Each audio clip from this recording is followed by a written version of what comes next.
Hello, I'm Kent Larson, Director of the City Science Group here at the MIT Media Lab. We collectively explore a new vision for communities, how to improve the social performance of cities, the environmental performance of cities, and the economic performance of cities. I started my career in anthropology, then went to design, and spent half my career practicing architecture, the domain of design. Came to MIT, where we increasingly brought in technology. One of our main initiatives is to develop what we think of as a unified urban performance model focused on the scale of communities. And with this model, we can look at the impact of a whole series of urban interventions and their impact not just on the environmental performance, how much they reduce the CO2 emissions, but how well they increase the social ties, the innovation potential, public health, etc., as well as the economic performance, creating new opportunities for new jobs and entrepreneurship and exchange of ideas.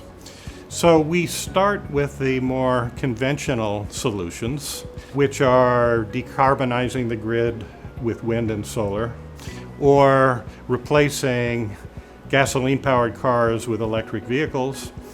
And we see that has very little impact socially and economically. It has some environmental impact, although not as much as you might think.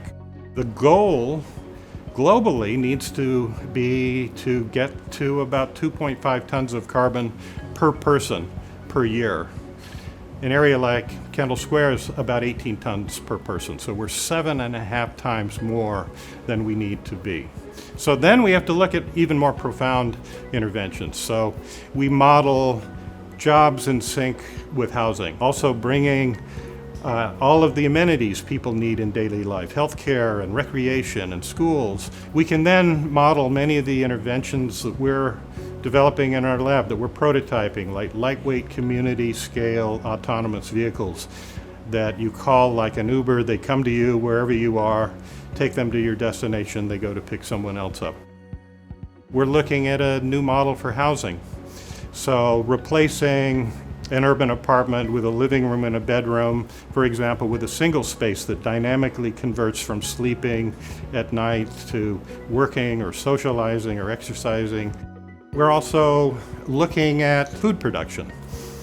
The typical American consumes way more than 2.5 tons of carbon per person per year, more than the total we're aspiring to. So we need to look at plant-based diets and synthetic meats and eliminating supply chains so we're producing food near the point of consumption. We need to look at high-density power, for example, small modular nuclear that can be deployed at the community scale and ultimately replacing the heat source with fusion, maybe in the 2040s. So we're creating fusion-ready cities. So collectively, with all of this, we think we can reduce the emissions by a factor of 2 to 3. But the biggest impact is at the community scale. We think of this as hyper-local solutions to global warming. One of the reasons that we built this community scale climate model is we needed a reality check. Like, what are the most important problems to address? How should we set priorities? Should we focus on electric vehicles, or should we focus on housing policy? So we build a tool that will allow mayors, local governments, communities to make informed decisions about the most important solutions to not only their local problems, but that if scaled could address these global challenges. There's no technology magic bullet. Urban design is not going to solve the problem. Public policy, tax policy alone is not going to solve the problem, but if you can bring together advanced technology with a focus on people and community and excellent design with enlightened public policy, I think we can make progress very quickly.